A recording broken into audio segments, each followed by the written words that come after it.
early? Who starts a stream early? Nobody does No that. one. No Certainly one. not us. Certainly not us. That's just not a thing that happens. Certainly not. It's unprecedented. Unprecedented. It's a big word for me. Nice. I was watching the stream just to see when that would kick in, and it it kicked in exactly as I was saying unprecedented. Which is Which in and of itself is unprecedented.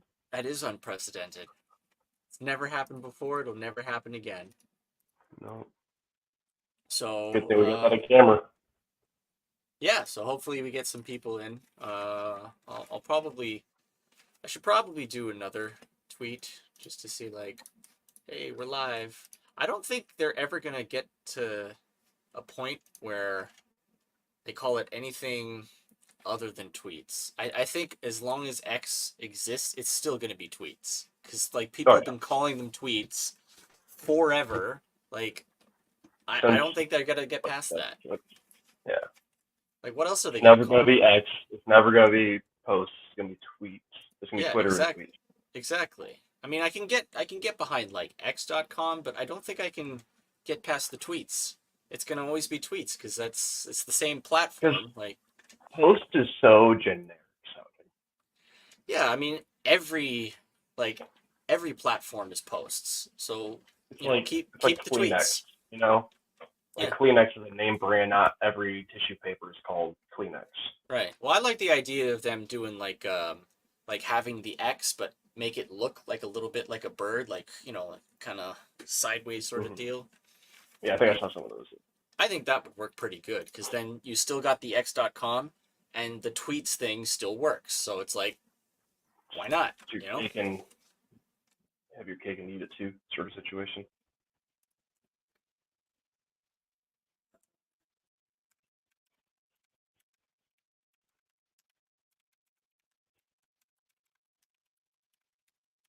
I'm just making sure that Varn's got the invite. Because it's been quite a while since we've seen Varn, especially on the stream. And I didn't know she went on a break, honestly. Like, I must have missed that. She was pretty quiet about it. I don't remember her doing it. like she came back and I saw her comeback tweet. So I went on her timeline and she did post that she's gonna go on a break. I never saw that first post. Yeah. I'm just putting out the We Are Live posts. Always takes a few minutes to get people going. I think I'll just repost that. Oh, looks like we've got a Publishin Pete in the queue here. Awesome. We can get started right away on that stuff then. Get talking about all things Publishin Pete. Hello, and welcome to the Science Wizard Comics Indiesphere, Mr. Publishin Pete Simeti. How are you doing? Doing good. How are you? I'm doing fantastic. I just finished, well, I'm not quite finished yet. After the stream, I'm going to have to do a little more work on it, but I'm finishing today my contract on the feature film that I've been working on this past couple of months, and I'm going to be looking for work again, so... But also, nice. I'll have a little bit of time to actually work on comics for, maybe a week or two, hopefully, which is going to be a nice change of pace, and hopefully I can get a good chunk done. Can you mention anything about it? Oh, yeah, for sure. I mean, we talk about it all the time. It's my Pineapple Pizza Man comic, and Theron, that's my co-host here that you see on the screen. And you'll see, like, many of the pictures that are going on the slideshow there are of Pineapple Pizza Man. So we've been working on it for quite a while. I think we got together probably towards the tail end of 2017 or maybe the beginning of 2018. And yeah, we've been slowly plodding along. It's something they don't tell you when you start getting into indie comics is that doing a day job and drawing and writing indie comics, it can be a tricky, difficult balance, but yeah, we're not quitting anytime ever. Who's not telling you that? You're not listening to me then. No, I've been listening to you for quite a while. That's why I call you the infamous Publishin Pete Simeti, because despite how welcoming and generous and kind you express yourself to be quite often, for some reason the crazies just can't help but hate you. Yeah. I Yeah. don't get it. Well, you know, what can you do? What can you do? What can you do? I mean, I go always by people's actions, and you've never been anything but a stand-up guy, in my opinion. So I'm happy to have you on and talk to Oh, you thanks. about Appreciate that. your project, King Cryptid, which you've been working on for quite a while as well. And you're up to issue 9, or are you past that? It says King Cryptid 5 to 9 on the Kickstarter there. Yeah. So last year we Or did can you go 1 to 4, and now this year we're funding 5 to 9. Okay. Yeah. Next year we'll do 10 to 13. If the campaign raises 50K by the time we're ready to launch for next year, which will be next September, if it raises 50K, then we'll do 10 to 14. We'll do 5 issues. But the reason I'm going to do 4 for next year is because 10 is going to be a king-sized issue. So 10 is going to actually be pretty big, kind of like 2.5 times the size of a normal issue. Okay. Groovy. Well, first But off, that's next year. Yeah. how about we get into just a quick introduction first? Just in case there's any of our watchers that aren't familiar with the infamous Pete Simeti. Who are you? What do you do? I'm the publisher and founder of Alterna Comics, but I'm also the creator, writer, and letterer of King Cryptid. I've been doing a lot of stuff in comics over the past 17 or so years. Alterna is going to be 18 next year, so that's exciting. And yeah, I've been doing this for quite some time, more time than I sometimes even realize. They can almost drink in Canada. Yeah, almost, right? Is it still 18 in Canada? It's 19. It's been 19 in for Canada. as long as I Okay. remember. Yeah. Oh, wow. Then my cousins were drinking when they were a little too young to do so. Yeah, I was one of the few people that in my age group that actually waited until 19 to get started on that. Yeah, I had a drink when I was like 12, and I was like, this is disgusting. Well, yeah. And then I didn't drink till I was 21, I think and then everybody's that had was that about it. sip. I And think then- everybody's had that sip here and there. Yeah, I'm as a like, what kid. are you? This is gross. It's You like, know, I'm why do going you back drink to this? yeah, I'm going back to soda and juice and stuff. And I mean, that's primarily still what I drink, but I'm not really a beer guy. I'm more of like a liquor guy. And even by that standard, I'm more like a sip once a week kind of a guy. Yeah. You know, get just something to like get me a little more evened out sometime. And I really literally mean a sip. It's like I'm still nursing a nip of whiskey that I've had for like 3 months. Nice. Yeah, well, I rarely drink, like maybe like once every 6 months if I'm lucky. Sometimes we like to do like like a drinking stream on here on the Indiesphere for like our birthdays. So that's fun. But let's get into King Cryptid. So tell me, I want to get the elevator pitch for King Cryptid. What is it all about? Bare bones. All right. So, King Cryptid, the series, we follow the adventures of King Cryptid. And basically, what he is he is a 500 or so year old immortal. He was a man who got turned into this cryptid beast, this cryptid creature, about 500 years ago. He's cursed and betrayed by his own people. Fast forward a bit now to today, what he's doing is he's combating the forces that have combined to merge black budget, corrupt science with dark magic. And he's seeing this combination that's a deadly and strange combination coming about for the first time in such a way that is a little bit too much for him. He's seen a lot over 500 or so years. He's been in a lot of different battles, a lot of different journeys and whatnot. But it's generally at a pace that seemed a little more natural to him. Now he's seeing these two evil forces combine, and it's a little bit too much. So he's deciding that enough is enough, and he's getting in there and going to do something about it. Now, the story primarily takes place in the New England area at this point in time. He resides in the White Mountains in New Hampshire, but we're going to be branching out of that eventually. So yeah, there's a lot of different things that take place in this story, but it's a fun episodic series. It's an ongoing series, and it's like an old school comic series where it's episodically told. So I mean, every single issue is a complete story. So it's not something where you have to read issues 1 to 4, and that's a story arc. Issue 1 stands on its own, 2, 3, 4, etc. Same thing with 5 to 9. But the continuity matters, and the story builds and builds. But every single issue it has actually a point and a purpose and a conclusion to the story there. But there's things that we mention, things that we tie into certain other issues. We'll make references with editor's notes and things like that that harken back to a previous issue if a reader needs to be caught up to speed. But a reader will never feel lost. So they could read issue, it's just like when I grew up reading comics. You could read issue 200. Let's say we get there one day. You could read issue 200 and jump into it. And it's a story that you're going to enjoy, and you're not going to feel lost. You're not going to go, well, what is King Cryptid all about? Is he good? Is he bad? What is this? It's a story you're just going to dive right in, and you can enjoy it. And I feel like comics have really gotten away from that kind of storytelling, and it's been detrimental, I think, to the medium. It's kind of made it so that you can't really just get into the story, enjoy the story, and then maybe you want to read the previous ones, or you want to read the ones that come out because you enjoyed the one you just had. Yeah. So King Cryptid is a lot like that. It's a lot like this episodic ongoing series. It's modeled more after, I guess you could say, a good thing maybe that people have seen would be animated shows like Batman, the animated series, Thundercats, that kind of a thing. So that's kind of more the format and the feel, the spirit of the series. I see what you mean by that, and I definitely agree. Like, modern comics, particularly in the West, have been...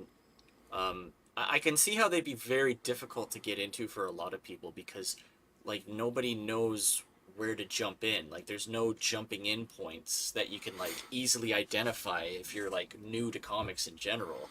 And, the industry has kind of harped on, and especially the mainstream industry has kind of harped on too much of their continuity. They view it as a disadvantage. They view it as a jumping on point is also a jumping off point, and they view it so much to that extent that it's become very hurtful to their industry, as opposed to thinking, okay, well, yeah, the reason that it's a jumping on point and you can get new people on and they want to stay is because they enjoyed what they just read.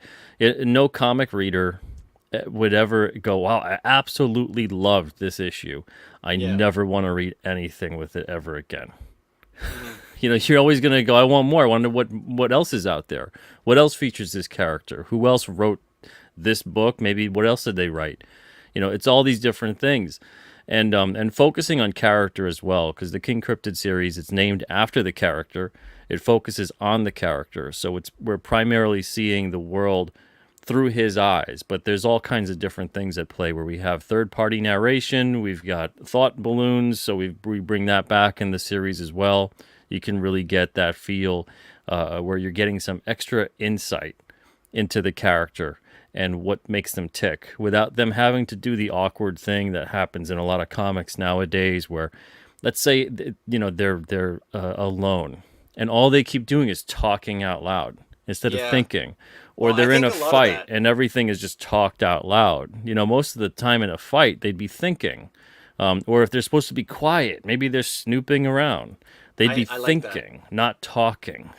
So too much of it's talking.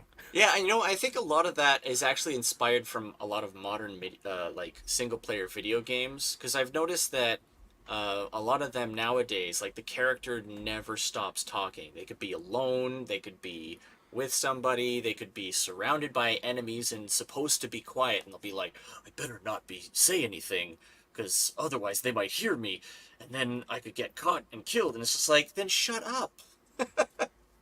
Exactly, because you could still communicate all of that to the reader without making it awkward within the story, Yeah. Or something that comics really did so wonderfully, and that I'm trying to do as well, was usage of poetic and literary language within the narration.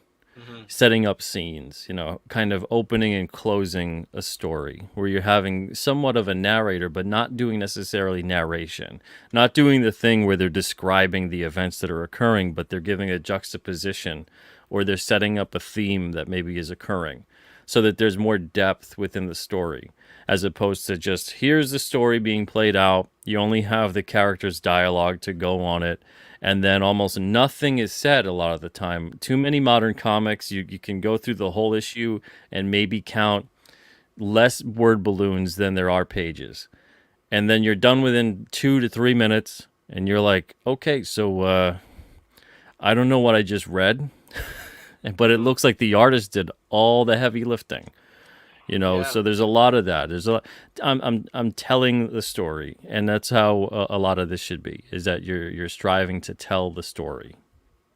Yeah, I think because it's both a written and a visual medium, like you have to both show and tell. I think you can't rely on any one. You have to have a Yeah, balance. yeah, But I want to go back. I just wanted to say like that method of having each story, each issue be a single contained story, but still connected to the broader story of the whole. I guess in your case, you say you have 100 issues planned of King Oh, Cryptid. easily. Yeah, Yeah. So like that's an art form in and of itself too. Like that's not as easy as they made it look back in the day. Like I know, No, it's not at all. like yeah, I know we're trying to do that with Pineapple Pizza Man as well, and we have kind of art. Although like unlike what you're saying, like we actually do have arcs. So each kind of like graphic novel collection of 3 or 4 issues would be like one contained story, but we also want to have it so that each individual issue that makes up those, like you could jump in at any one of those issues and still, have a good time and be like, oh, like I like where this is going, I want to read more, or hey, I really like this issue, I should check out the ones before, just to get that little extra context. But I want to have it so that you can jump in at pretty much any point with the single issues and continue on from that point and still have just as much enjoyment. So, yeah, uh, yeah. I mean, for me, it's I don't know if it's always been easy for me to do that. I don't like saying that it's easy because I know for a lot of people it isn't, and I don't want to make it sound like I'm being pompous or something about it, oh no, because it is difficult to do. But for me, it really centers around studying about how everyone else before me that I thought was great did it really well, and why was it great, really going and trying to quantify that. right, And for me, when it came to doing that with these comics, and especially episodic storytelling, it revolves around character creation. hmm, It revolves around knowing the motive of the character that is being introduced. It revolves around making sure that the main character that the world is revolving around is actually set in, and that they don't necessarily have a tremendous character arc. So what I mean by that is that they're already mostly defined. Now, what happens with that is that you're not going to necessarily have a character who is unpredictable, but you're not going to have a character either who is going to be in a situation where they're constantly compromised. So there's some trust built up. There's a tendency for the reader then to feel more familiar and at ease with, okay, I know that this character is going to do what they say they're going to do. They're a character of integrity. Does it mean that they're good or bad? It depends on how you want to write the character, because you can have a villain character with integrity as well that is going to stay pretty much on course. But when you're having a series like this, every issue hinges upon you need new characters introduced, you need to be in a new setting, and you need to have those motivations defined. What do those characters want? And that there's another character that's going to be in their way. So what does that character want? And you can't have the character that's in their way that all they want is to just stop the other character, because that's going to become a situation where you're just writing yourself into a corner with that, and then that situation becomes predictable. So while you can right, have a character personality where the universe centers around them that is more fairly predictable, the other characters have to remain in that unpredictability, because when you have that in play, then the main character's on their toes the whole time. mm, So even though you have a trust built in with them, there's different things at play with everyone else where you don't know what they're going to do. They're unfamiliar. These right, characters are strangers to both you and the main character. So at that point in time, you can play with so many different things. And the more you go on with your series, the more you can bring back certain characters, or even have characters cross over with each other. You can go into certain places. You could do certain things with certain themes. You can have different subject matter to broach. And then also you can, every now and then, and this happens within the first 4 issues, there's one issue, issue 3, where King Cryptid's only on like 2 pages in the whole issue. oh wow, Most of the issue revolves around these 4 kids. It's a flashback to 1984, and they're looking for King Cryptid in the forest. They've heard all these stories. They're jacked up on seeing Ghostbusters that summer, and they're all into the paranormal, into the weird stuff. They're into the local legend of King Cryptid, and they think that this particular night, because it's the 23rd anniversary of the first UFO abduction recorded in the area, they think that particular night holds some kind of spooky, sacred coolness for them. They're going to find Some something. significance. Yeah. So they're going to go out there and they're going to find King Cryptid. So he's only in like 2 pages, and he only actually grunts. He doesn't say anything else that whole issue. Nice. But we build up the other characters, and the other characters, we see them as kids, but we also see them as adults in that issue. We see 2 of them as adults, and it sets up their storyline that will play throughout the rest of the series as well. So having a series like that, you got to be able to be comfortable where sometimes the main character is going to have to be a side character, because not every story can constantly be told with main character is up against the whatever villain of the week, and then, battle ensues, there's a conclusion, and you move on. It becomes very predictable, very mundane, and then Very that's about it. formulaic. Yeah. So you got to have it where certain things can come into play, and you really got to know the other characters as well as you know the main character. So this way you can build layers of mystery, build layers of suspense and tension, and you can get these other characters just as fleshed out as your main character, but you take more time to do that. Yeah. So yeah, it's an interesting way to approach a series. It's nothing that they really do too much of nowadays. Especially there's so much that's already there with the big companies, So I feel like it's more about reinventing their characters. They're not really striving constantly to bring in fresh characters that have some kind of substance to them, that are going to matter, that they're going to really flesh them out in an appropriate way. And that you're going to have them play off against the previously existing characters. A lot of it is so much about gimmickry at this point as opposed to storytelling. So, to do this in an Indiesphere and this kind of thing, I couldn't do it without crowdfunding. I couldn't do it without the readers' support. And the readers coming out there and letting me know how much they enjoyed the first 4 and how excited they are about the next 5. And then even the things to come. Every now and then I'll let Easter eggs out for what's going to happen in like issue 20 or something like that. And I'm like, you're not going to remember anyway. It's going to come out in like 4 years. But it lets the readers know that what I kind of have planned out, and just teasing a bit of it. And that's the thing, is that for me, it's torturous because I already have like 40 issues planned out. So I have to sit on those for almost 10 years. Before they all come out. If I'm releasing 4 to 5 a year, I have to sit on that for about 10 years. And so I have to stop myself from creating more and more and more issues. I know how hard that is to not talk about it. We're in the same boat. Yeah. Well, we have a project that's a secret. It's a secret comic. So we can't talk about it at all to anyone publicly, really.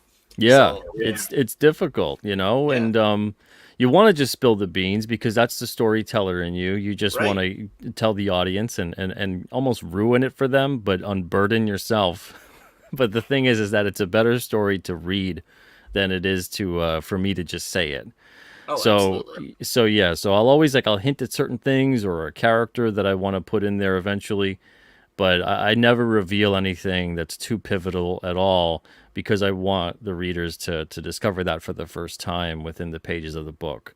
And it's been a real blast putting this together and working with different artists on it, because that's the thing too, is that mostly every issue has a different artist. I'll bring back artists, but it's very rare that we're ever going to have 2 issues back to back that have the same artist. And the reason for that is because I like to play up with the themes. So sometimes there'll be a little bit more towards a sci-fi theme, a little bit more towards a horror theme, a little bit more towards a mystery theme. Yeah, I can see that. Things just in like the covers. that. Yeah. So depending on what kind of story we're telling, I'm kind of playing it like a general manager on a sports team, where I'm making sure I'm drafting the right guys to get in the right positions to succeed, to make the book the best possible book it could be. Yeah, I mean that's how we like to do it with Science Wizard. We've got a close team. We're not a a whole lot of people, but we're always critiquing each other's stuff and trying to just like utilize each of our individual talents as best as we can so that we can make sure each and every one of our projects shines the brightest it possibly could, because like we want like nothing but quality. If it's not like of a high quality, we have to be enjoying the comics. Like I want the whole team to be like reading the comics and being like, I love this comic, I can't wait for everyone to see it, because if we all love it, then I think the rest of the audience is going to love it too. Absolutely. It's really important. I mean, I don't understand sometimes when uh, people seem like they're put on books to struggle. Yeah. Yeah. Yeah. Where it's like this artist is tremendous, and you'll be familiar with their work with something else, and you're like, they're tremendous, they're great with this kind of genre, whatever it may be, but this particular kind of genre, this story, you have to look at their art and go that they're not a good fit, Yeah. Yeah. and Absolutely. you're forcing them to be in a different space than they should be, because that whole thing of like, oh, get outside your comfort zone, this and that, whatever, there's a time and place for that.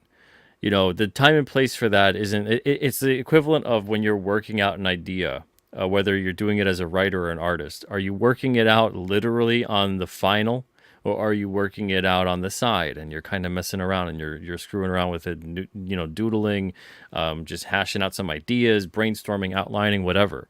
Hmm. And there's a time and a space for that kind of getting outside your comfort zone and flexing your creative muscles. But when it comes time to actually do the thing and get it done, you want people that are confident in what they're doing. You don't want them to feel like they're second guessing themselves at every turn. And it's so weird and unfortunate to me when I see that happen, mostly in the mainstream, but sometimes on the indie level too, where it feels like that's not the right book for that person. Hmm. And you could tell I have it's seen a few instances of that where yeah, like I you're look at getting the content and I'm like, I don't think that artist is right for this particular vibe. yeah, it's like you're getting the best pizza maker in the world to try to do sushi, and you're getting the best person that can cook amazing Mexican, and you're trying to get them to make just I don't even Mochi. know. Yeah, right. Make some Homemade ice sushi. cream. You know what I mean? Like whatever. And it's just like, what, this person shouldn't be doing this. Yeah. The food's gonna taste bad, and it's the same thing. The book is gonna come out bad. It's gonna not feel right. And just get the right person for the job. Yeah, I definitely think you got the right person for the job with King Cryptid, because I'm loving the art. It really, and you know what? Speaking back to what we were talking about earlier with like that era of comics where you could jump in at any point, I find that the art style in this is very reminiscent of that era, and so it almost like invites that ability to just jump in at any point and get started. Yeah, yeah. I mean, Yeah. we don't Was that have was that time to intentional? waste with we don't have time to Yeah. waste with King Cryptid. So I want artists that could convey the story in a very succinct kind of way immediately right off the bat, and the cover is really important for that. And Hmm. the funny part is that these covers, for the most part, aren't going to sit on retail shelves or at newsstand. But I feel like it doesn't matter.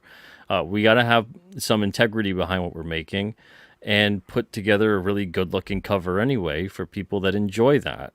So I like having fun with the cover layouts. I like getting the artists to really flex their creative muscles on what they're putting out. Maybe have a cover that asks a question visually of the reader, or alludes to something that's occurring. We got issue 5 with the White Mountain Yeti putting King Cryptid up there and grabbing him by the throat.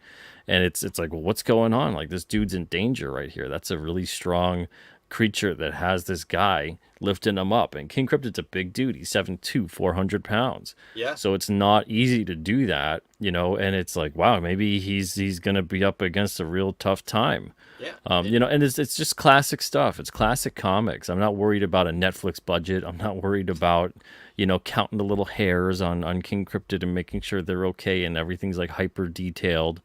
I want the artist to focus first and foremost on the storytelling and conveying the story in the best possible way, even to the point that on my scripts, they're not this kind of constraint sort of thing going on. It's not like it's an ego trip where I'm the writer, and you're going to do everything I tell you to do, and there's no creative input.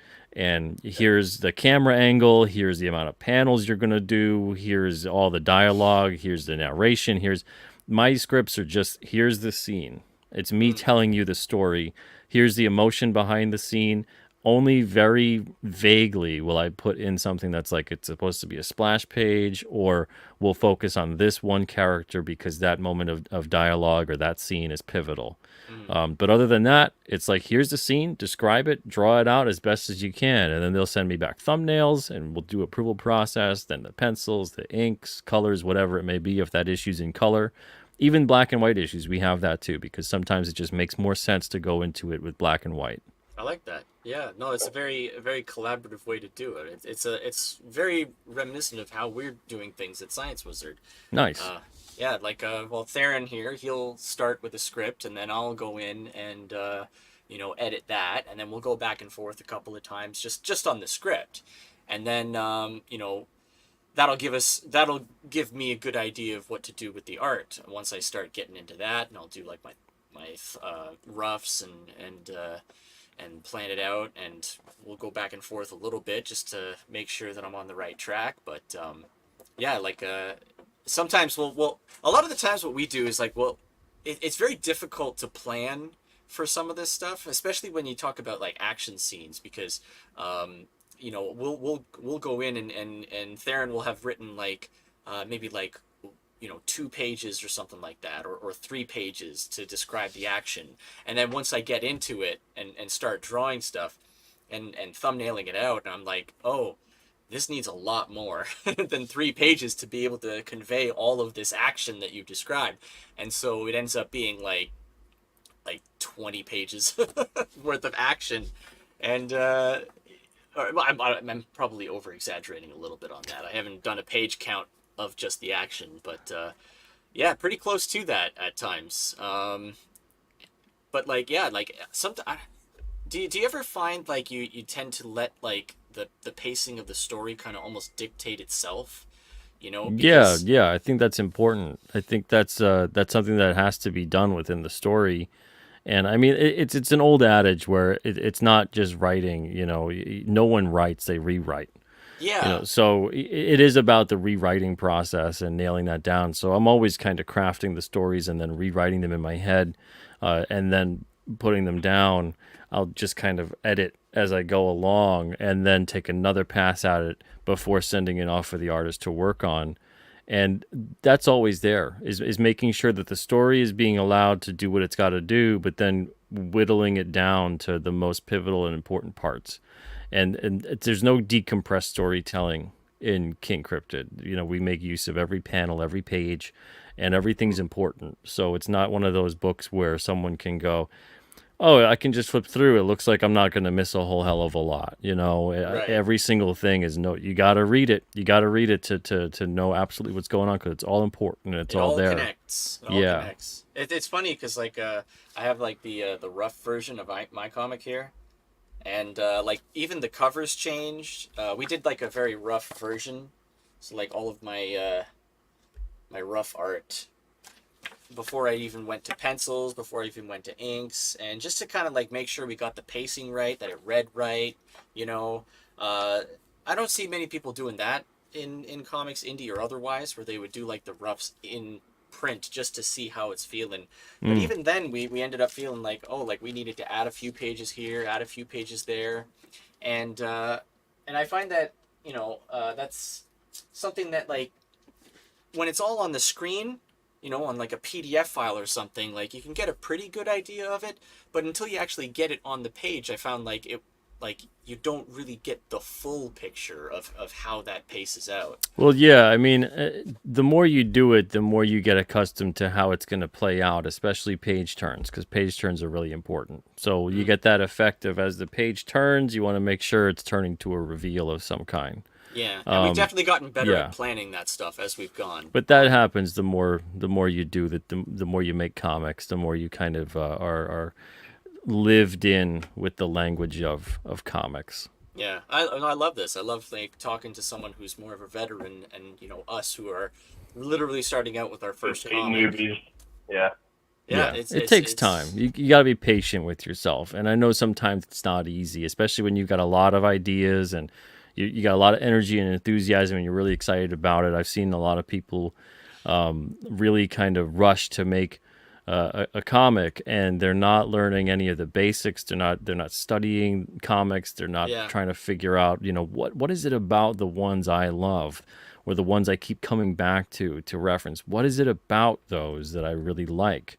And then not just about those, but then also diving deeper into becoming, whether it's a better artist or a better writer, or maybe you're doing both or whatever it may be, but getting into some of the ancillary stuff that's out there. So if you're an artist, not just drawing comics, but actually drawing whatever, buildings, nature, cars, various shapes and sizes of people, then also getting abstract with it and drawing things that are a bit of the impossible or seemingly improbable. And then there's things too with a writer, diving into not just, books on writing, whatever.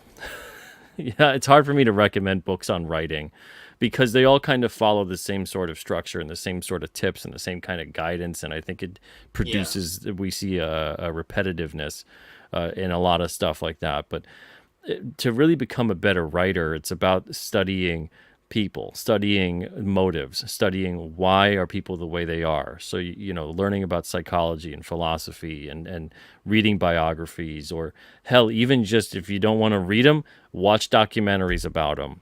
Anything to kind of get yourself more familiarized and accustomed to what it is that makes people tick. It's something even within school systems where they'll teach history, but they teach history in a way where it's about what happened and when it happened. yeah. It's You not rarely about the learn, people you rarely involved. learn Yeah, about why. You don't really learn too much about the motives and what led to things. You don't learn too much about the how. How did it happen? How is it affecting also the people who weren't directly involved? You don't really get that picture painted. So you lose a lot of context. it's sort of So like the you need reverse. to have that context to really craft a story that has an impact. Yeah, I definitely understand what you mean. It's sort of like the reverse of that saying, you can't see the forest through the trees, right? Yeah. But you can't see the trees through the forest. You're only seeing like these broad strokes, and you're not getting into the fine details that make up those broad strokes. Or the And the reverse fine even, details would be like the characters. or even the reverse. You're so focused on the fine minutia Yeah, that you're losing sight of the bigger picture. it's So always you could, balance. yeah. So you could be really zeroed in on this specific issue or this specific thing you want to accomplish within the story you're telling, but you're missing the broader picture that's giving a larger context to why certain characters are doing what they're doing, or maybe the ramifications for what they're doing, and how will that impact other things? How will that play out? And you could really end up telling. That's why it drives me nuts when I hear about so many writers or creators that are they're burnt out, or they run out of ideas or whatever it may be, and I'm like, you're so bogged down in the minutia of it. You're not seeing the whole idea that every single thing that occurs within a story has an impact to somebody that's not only within the story, but also those that are outside of the story. Hmm. So you can have something occur. Let's say you can have Godzilla. Godzilla comes around, squashes a town, a city, whatever it may be. There's a fight that occurred with the monster. Okay, so that's the focus. That's the minutia. Even though they're big, that's the focus. But now what's going on with the dude whose house just got struck down, just got squashed, just lost his livelihood, his family, whatever it may be? What's going through his head? And then there's a ton of other people that it's the same thing. So you can have stories play out, and you can have things be told that are outside of that, change up the perspective of it.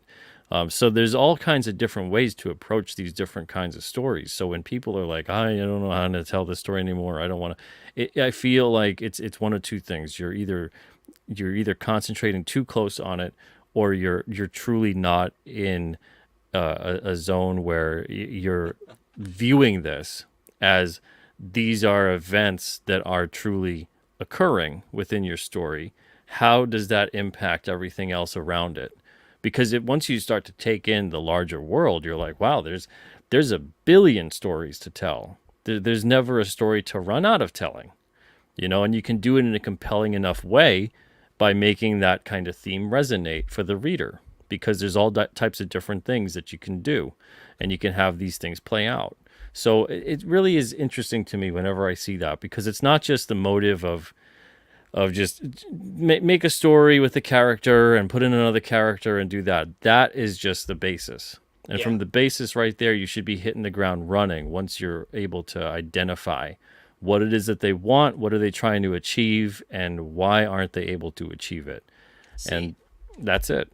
See that idea, that mentality that you were talking about, that's something I really can't wrap my head around. Like, how can you run out of ideas? Because I'm sitting here, I'm just listening to you talk about, that concept of just, the world around you and how they react to the things that you've written about, and that's giving me ideas right away popping into my head about things that we can do within our world and our story, and within Pineapple Pizza Man, to expand on that and tell additional stories. Like that's the essence of brainstorming. I mean, if you find yourself running out of ideas, like, you need to talk to people, if anything. Like, Yeah, that's how yeah. you get the mind, going again. Exactly. And I get people that come across, because I've done it before, where they're like, I want to just tell this particular story. I don't want to scope it out. I just want to have a very vignetted type of story, zeroed in, focused, and then that's it. Get in, get out, done. And I Yeah. totally get that. And that's a good way to go about storytelling as well. But these stories that are more about the ongoing, the continual process, the journeys and adventures of, I never understand the idea of it. The only way I can see you going, well, can't use that idea, is when it's too close to something that's already been done. Other Right. than that, there's so many different ways to approach it. And at the end of the day, almost everything's already been done. It just has to be done in a way where you're talking about, okay, we have these specific characters, this specific interaction, this specific setting, and then we'll have them interact. And as long as I know what these characters are like, as long as I'm making sure that I don't even have to communicate that to the reader, I have to know what they're like. Yeah. So you don't have to like go in there and bog the reader down with every little fart that these characters have ever thrown. You have to just go in there and go, I know that this character is this way because of this and that and the other thing. So I know where they're coming from. You're God in this scenario, and you're a storyteller. So you have to be very comfortable with that position, because you're the one that's going to be doing what it is that they say that they're doing. Mhm. Everyone that's always like, and this is a mind-numbing kind of conversation that I see time and time again among fans, creators, whoever, where they're like arguing what the fictional characters have done as if there was a way for them not to do that, as if it was playing out as a non-fictional, depiction. And it's like, no. The reason it played out that way and you're dissatisfied with it is because it was poorly written. Mm. It didn't need to become that way. There was multiple opportunities to have the fictional characters in the fictional story do something else, be somewhere else, be like something else, whatever it is. But you have to make sure that that is built up in that way. Now, if you're writing it in a Has to way, make sense. yeah, if you're writing it in a way where all of a sudden you've written yourself into a corner and you want to now out clever the audience or the reader or the viewer, whoever, and you take this weird out of character way for these characters to behave, that's bad writing. Instead of playing it out and going, look, we've reached the only possible logical conclusion, we have to make it hit that. But it's like, no, I want to make sure that we're giving some kind of a twist, some kind of a surprise element. So now all of a sudden this character is going to act completely out of character. Mm. And that's just strange. Yeah. It's off-putting to a lot of people, I think, because Yeah. people, especially if it's a character you're very familiar with, if you've been following along, you get to understand them as well. And so if they start acting out of character, out of the blue, just because, it's going to be jarring for a lot of people. They're going to be like, well, that's not right. That doesn't make any sense. Yeah, you have to build in some kind of reasoning as to why did that just happen. Yeah, and they're going to You call know? you out on it. It's inevitable. Like, fans, readers alike, they're all very vocal about these things. And, Yeah. that's And another when- thing. And that's the thing, when I see people defend the position of it, I'm thinking, I don't know what you're defending, because at the end of the day, it was a fictional story. That character Mm, didn't need to do that thing. If it was nonfiction and you're going, okay, well, you know what? That's how it went down. We're trying to be true to what occurred in right. real life. Then it's different. But when it's a fictional story, you can do whatever you want to do in terms of, you don't have to make that character do that thing that betrays who they've been throughout that entire story. If anything, every single thing the character should be doing is fortifying the character and their position, unless you have a character who the entire time, and usually this is the best way to do it, by having this the dramatic irony, where the viewer is aware, but the characters where in the story are not aware. And you have this character end up doing a betrayal or an about face or whatever, but you kind of have seen it coming, you know? And that's usually the best way to pull that off. If you have a character the whole time that's been, the hero, and in a predictable fashion, they're doing certain things, even though they're not, maybe they're the reluctant hero. Maybe they're doing something where they feel they have to. They're in a position where they need to. They're almost guilted into doing it. But then they start to learn lessons throughout that make them have more resolve, more character in terms of who they are, more ethics and whatever. And you can have that fortified. Fortifying the position of the character is a great way to build up a character that's both inspirational and aspirational. And the only way you For can make sure. a character like that is by making them faulted to begin with. So then that's the other part where we have a lot of modern storytelling where characters that are faulted, generally they are all of a sudden exalted because we're supposed to say, oh yeah, well, they're the main character. They're great. They learn their lessons a little too fast. They learn their lessons also without suffering many consequences for them. So it doesn't ring true to most viewers on that level. But then when you're talking about certain characters that are the hero and you're supposed to just like them already, um, it's viewed more as the power fantasy is there because the character is so great. So don't you want to be Yeah. like them because they're so great? Not understanding that the reason that anybody would aspire to want to be like a fictional character is because they've overcome adversity. They've That's been met a struggle and defeat. They know what it's like, and they've worked to overcome it. Yeah, absolutely. You know what? That's been a real thorn in my side with a lot of the stuff that I've been seeing, particularly with I mean, not just with the mainstream, but a lot of the indies as well, where they don't talk about the character so much as they talk about how powerful the character is, Yeah. or oh, they're the most powerful person ever. Oh, this character could beat up Goku or Superman or both combined, or and Yeah. it gets tiring. I'm just like, okay, so they're strong, Yeah, and it's a one note thing. It's not really compelling, yeah, and And then once, if the goal is to be the best or the strongest or the fastest or the smartest or whatever it is, if you're not being challenged at that point, if someone isn't coming along to test how good you are, then what's the point? yeah, Done deal.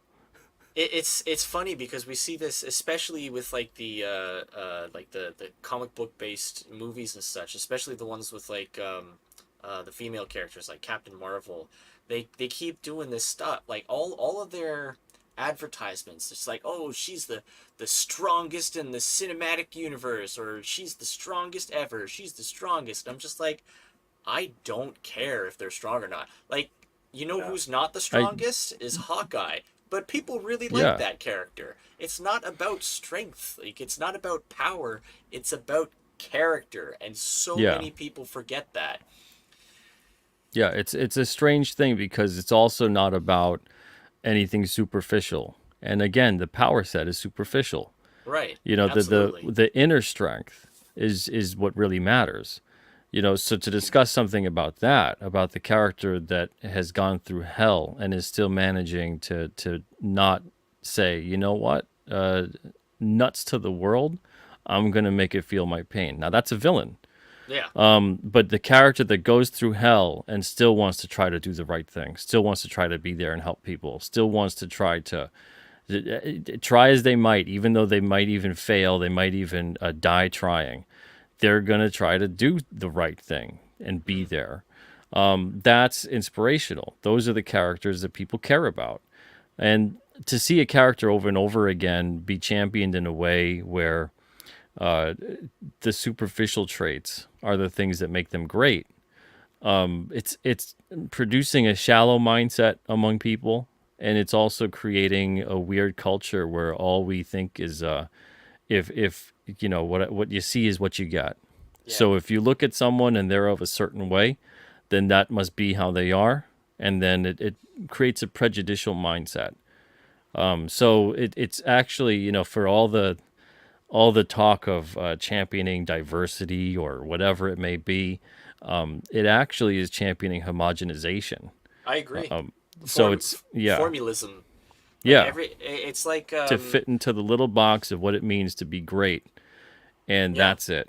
Well, I always liken a lot of these to the example of the Marvel Cinematic Universe, because it's such a very well known and very like in your face, like everybody knows about it, so it's a good place to kind of like point to certain issues and why they are the way they are. Like when we think about like the early Marvel Cinematic Universe, right? They had all these different movies that were very different in tone, very different personalities, like, different everything. Personalities, different characters, and they were all entertaining in different ways. And then it was when they came together as the Avengers that made the Avengers more interesting, even though I thought that the Avengers was actually pretty poorly done in my opinion, the original one. But that's a whole other conversation. But when you get those characters together, because they're so different, when they come together, there's much more interesting dynamics. There's much more interesting interplay between those characters and how each of those characters not only interact with each other, but with the world around them, the obstacles that they're charged with tackling together. And I think that makes for a lot more interesting things. But then you compare it to the modern Marvel Cinematic Universe and a lot of the stuff that they've done, particularly in like the phase like 3 and 4. Everything has started to become extremely formulaic. Like all the movies have the same tone, the same characters, the same beats. Yeah. And you feel like you're literally watching the same movie over and over and over again. And, you know, it's funny though, because it's the opposite of art. And it's the biggest reason why is because the modern storytelling that we see play out in the mainstream is so corporatized and it's so full of bureaucracy that there's no room for different. There's no room for creative, because that means thinking outside the box. That means taking a risk. That means doing all the things that involve making art. You know, so they put it up on there. It looks nice. It's a flashy looking thing, whatever. And then that's it. It's all superficial. There's nothing beneath the surface. There's no substance to it. There's nothing that people can watch something from 40, 50, 60 years ago and find tremendous value in it. I agree. And my wife and I were just watching Betty Boop the other night. Yeah. And it still resonates. It still rings true. Whatever it may be, horror, comedy, drama, romance, action, whatever it may be. You know, and not everything, but there's a tremendous amount of it. And then I hear the nostalgia argument a lot. And I'm like, I didn't grow up with a lot of the stuff I really love today. You know, I grew up with some of the things, you know, and I still love them. And some of the ones I don't love as much as I did back in the day. Mm-hmm. But there's things that, because of the way a lot of the storytelling is nowadays, it doesn't really speak to me. I've gone backwards into all the different stuff of like, well, let me try this out. Let me try that out. You know, that's my new stuff, is stuff that I haven't seen that's from like the 50s, 60s, 70s, 80s, etc. And you know, there's so much diving in. There's so much, way more of it than anything that's going to be possibly new that's made. And there's so much of it. In a lifetime. Unbelievable quality. You know, stuff that was really just it hits a certain note. And the thing is that not just in that level do you sit back and go, wow, we haven't really changed that much, you know. But then you can even look back and look even further and go thousands of years ago into biblical stories, mythology, whatever it may be, and still get something out of those stories, and they still resonate. And then you really got to go, people have not changed that much, No. because if we have all of those kind of stories, you'd go, oh, I don't know what the hell they're talking about. Well, and when you do go back and look into these older, pieces of media and these older stories, ultimately, you ask yourself, like, what is it about these that makes them last so long? Is it that has allowed this to, you know, like, bridge that test of time, And it's character. It's always character. It always comes down to that. Yeah. Always. Yeah, that's the thing when people are plotting out certain stories and the characters are very one-dimensional, they're very cookie cutter, they're like chess pieces that are just being moved around by the plot. It's difficult for me at least to get into a story like that. Some of them, depending on how much razzle dazzles in front of you, it works well for an action movie where there's so much happening, it's very fast paced, and the plot keeps moving along because there's an objective that needs to be attained. But a lot of the other stuff, it's like you need that depth, you need the understanding, you need to know that there's not just risks involved in a mortal way, but there's risks involved in a personal way that gets you in there and you go, yep, I'll spend time with this character. I enjoyed being on this journey with them. And then especially if it's an ongoing series in a comic, man, you really need to make sure that character is someone that people want to spend time with. Absolutely. Yeah. Because otherwise, man, that's going to be a bumpy ride. Imagine being on like a 20-hour car ride with someone. That's what it's like getting in the car. The driver is this person with the ongoing series, like the main character, and you're getting in there in the passenger seat, and you're like, all right, I'm buckling up. 20 hours, here we go. Yeah, and it's just the worst person you could ever be with. You're like, oh, you're jumping out of that car. It doesn't matter. It's going 70, 80, whatever. You're like, I'm out of here. But when it's someone that you're like, wow, we're hitting it off. This is great. We're having an engrossing conversation the whole way through. All of a sudden you're like, man, that was 20 hours. Holy smokes. Yeah. I want to do another one. Let's do another 20 hours, and that's the kinds of characters that stand the test of time. And you want to make sure you're creating characters that resonate. Absolutely. And I think everybody that listened to that just now could probably immediately conjure up ideas of certain characters that fit both categories. Ones where you're just like, I could not wait to get away from it, and other ones where you're just like, I cannot leave this character alone. I want to follow them forever. I want more, Absolutely.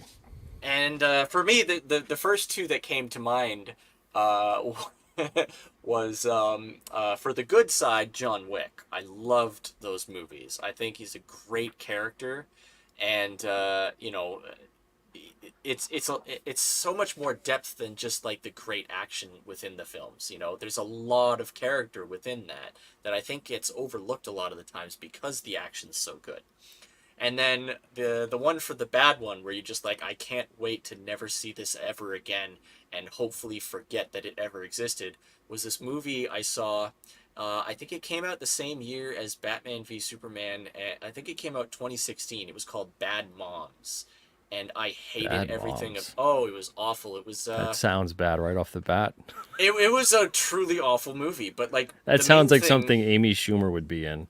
Yeah, it would definitely be up her alley. But it was just the most unlikable characters you could possibly imagine, constantly getting rewarded for being the worst possible people they could be. That was the movie. It's cathartic when it's characters set up that way and they're getting their comeuppance. No, but they kept getting rewarded. That's brutal. That's a tough watch. Yeah, it was, and I was genuinely like aghast at it. I'm just like, oh my god, this can't be real. This is what people are writing nowadays. This is what makes it into Hollywood movies. Holy moly! That's the strange part, is because there's always been that factor of Hollywood being tied a bit to the CIA. There was Project Mockingbird, and there's like a whole bunch of other things. Yeah, all kinds of psyops. But I think with the advent, especially of the internet and social media, that it could be such a powerful tool to unite. You basically can meet anyone anywhere across the globe for the most part that obviously has internet access, and realize, wow, we're not all that different. You know, sure, we're different in some ways, but we're not all that different. You Yeah. know, and eventually when we all start to have the realization that we're really not all that different, all of a sudden there's world peace. All of a Yeah. sudden you can't have war. All of a sudden you can't just go and kill someone you don't know. All of a sudden you can't just hate someone you don't know. It becomes almost impossible for people to be in a position where they feel like they need protection from governments from such things. So once you get that power dynamic all of a sudden crumbling, it's like, oh crap. Well, if they can just kind of have their disagreements, settled on a local level, Mm. they don't need big governments and global governments to do it for them. And then they lose a tremendous amount of power and wealth. So it seems like a lot of this stuff was coming along at the same times, and it came along and it became a massive psyop in very large corporate entertainment I to agree. basically reward bad behavior, reward narcissism, reward people who are selfish. There's nothing to aspire to. Even heroes are not doing. I mean, look at like just to compare. Look at like the Sam Raimi Spider-Man Oh compared yeah. to the Disney Spider-Man. It's a whole different ball game in terms of the heroics and the sacrifice and the pathos. And it's not like the Sam Raimi movies are even on some Shakespearean level, but like they're striving and trying to get something across, Mm. and so even if there's moments where they might fail, they're still trying to Yeah. get to it. They're still trying to portray that kind of, dig deep into that level of the underdog level of heroism. So trying to hit these different notes among these kinds of stories was always so important. And once you got in this age of corporatized and very strange kind of storytelling, that this is what steers the culture. And when you're steering something culturally, now all of a sudden you're moving millions of people to think in a certain way, to behave in a certain way. So when people kind of dismiss the impact of that kind of stuff, especially people who really love this kind of stuff, Like which is us. most people, yeah. And it bothers me whenever I see people who are creative, artistic, really into these kinds of things, and they dismiss the impact and power of Mm. storytelling and go, "Oh, it's just It's stories. just a It's movie. make believe." What do you mean like that's important to the powers that be? What are you talking about? That's everything. Yeah. That's Well, everything. I can't remember who keeps saying it, but culture moves policy, not the other way around. You Yeah. know, and if you're making movies, if you're making comics, if you're making TV shows, that's making culture. That is what people talk about. At the water coolers. Oh, did you catch that show? There's Oh, a I got the new tremendous episode of amount of this. power. Yeah. Absolutely. And And and I with think that that's great why. power comes great responsibility. There you go. And I think that's why Hollywood's starting to really lose it right now. Like you got these WGA strikes and all that, and they're losing their grip on the culture because people don't want what they're selling anymore. People have said like these writers are awful. We don't want what they're giving us, and you know, they're like, okay, we're not going to pay these writers as much as they want, and then the writers are saying like, ah, no, we're going to stop working entirely until we get what we want, and now they're at a stalemate, and like nobody misses them. You know. Yeah, and it's strange because the next step, and they're already doing it, is to turn on each other. That's what And they're as doing. yeah, and as they turn on each other, they actually weaken their cause, and they're losing focus of what it is that they're supposed to be striking against. What is it that they're fighting for? Yeah, And obviously it all boils down to money, like money. Yeah, everything. always. But they're not being honest with it. They're trying to go about it in a way that makes it seem more virtuous and noble than just, look, we need more money. And because And the average person is going to be like, I don't know what the hell you're talking about, residual. I don't get residuals. If I don't work, yeah, I don't get paid. exactly. And that's Well, it. And that's most people. and when it comes to residuals, if people don't watch your show, you don't get paid. And Yeah. in that And case, I remember the I've biggest example they had was like this guy complaining that he only got like $300 in residuals, and it's but like, what did okay, he what get show? initially? Yeah, and then Also. there's that, but then you're also asking, okay, well, what show are we talking about? And it was Yeah. She-Hulk, which everybody hated and nobody's watching. So it's like, why would you get residuals for a show nobody's watching? Yeah, but and then the other thing is you get the fact that on production crew, they don't get residuals. Yeah. So no one's fighting the fight for the costume department, the makeup, the set designer, the Nope. gaffer, the grip. No one's fighting the fight for them to say they should all get residuals too. It's like nuts to them. Who cares? Yeah. They're No, just they're just they're just people that are just making the stupid thing. just the writers and the actors. Just yeah, You don't see the animators, so like people like me. You don't see us losing our minds over this stuff. yeah. Uh, It's like and then once you start splitting the pennies in half, right? When then it starts coming down to what happens when you own the physical media? Does that mean every time I put it in my Blu-ray player that I got to pay a penny? That mm. I send a penny away to the Hey, studio? I'm watching that movie I bought, don't give them any ideas. I don't know if you've been following in the game development side of things, but making it there's like a vending machine. yeah. Well, I don't know if you've been following the game development stuff, but like the whole Unity engine thing, it's a whole scandal right now where they're basically trying to charge the developers of the games for every time that somebody installs their game. Oh So well, once we get that beautiful all AI digital world, and they know every fart you make. yeah, I'm just saying, Oh, don't give you them just played. ideas. We just deducted it out of your account because you played that game last night. And Yeah, that's part of they the will. agreement. Oh, you didn't read the agreement. Oh, well, too bad. Exactly. They will jump on every possible opportunity to charge you, to nickel and dime you on every possible metric, Yeah. location, action, But every yeah, time you and that's watch the it, funny part is the audience is the one that pays. Now, it's not going to be the studio that ultimately. pays. Time and time again, whenever they raise anything anywhere, the people in power aren't like, you know what? I'm going to sacrifice what I make Hmm. and give it to Yeah. you. That doesn't happen. That doesn't happen with anybody ever. What happens is they raise prices everywhere and then the audience pays more, the customer pays more. So if Yep. they want more residuals for this, that, the other thing, or they want whatever, even the idea of using AI, if the studios are using AI and without the consent of whoever, that's lawsuit territory. That's not strike. Yeah. No, So that's absolutely. even strange, to not go and pursue that. And then to turn against each other, why don't you start turning against, and not necessarily in a bad way, but why don't you reach out to the streaming platforms or whatever it is Mm. and go there and make meetings with them and let them know what's occurring? There's union reps. Why are they there? Why are they getting paid what they're paid? Why do they have the power that they have?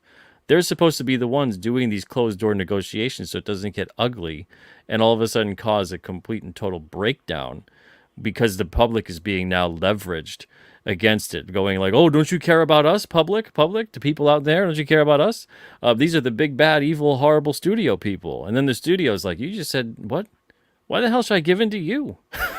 So it's like it's the stupidest bargaining thing ever. So I Yeah. just have to look at it and I go, well, it's either everyone's an absolute idiot getting involved with it, or what they're actually doing is it's a big distraction play, and it's to provide a distraction from something else. Because the two are so intrinsically tied into governments and things like that. So it's a very weird, strange thing. But I don't see it ending anytime soon. And like any other strike, it's a war of attrition. So who can last the longest? Pretty much. And the lasting the longest is it's going to be the wealthy that are in the writing and the acting side of it, and it's going to be the studios that are wealthy as well. Everybody else in between is going to suffer. It's just like Hmm. a war, any other war. It's not the leaders necessarily. You don't get the world leaders going out there and trying to kill each other. They'll have all the people who don't matter going out there and trying to kill each other, right? That's what it is. You go bash each other's brains out, and we'll sit here and we'll just push around little toys on the board and pretend that we're doing something. And they're the ones that wage the war to begin with, but they don't fight the war. So it's the same exact thing. And that's what it is. And as soon as these people within this system realize, if you actually want to create change, if you want to have leverage, what you have to do is you have to start getting out of the system. You have to Absolutely. start getting away from it, start setting up your own system. Every single writer and actor worth their weight and worth their dollar should be setting up production companies, forming together, saying, you know what, studio, we don't need you. We don't need you. And what we're going to start doing is optioning independent creations out there. There's a wealth of them, even in comics alone. But across the board, there's so many. and start talking and reaching out to those people and start getting things made. If it's superhero stuff they want to make, there's tons of it. If there's comic stuff of other genres, there's tons of it. If there's Absolutely. books from independent authors they want to make, there's tons of it.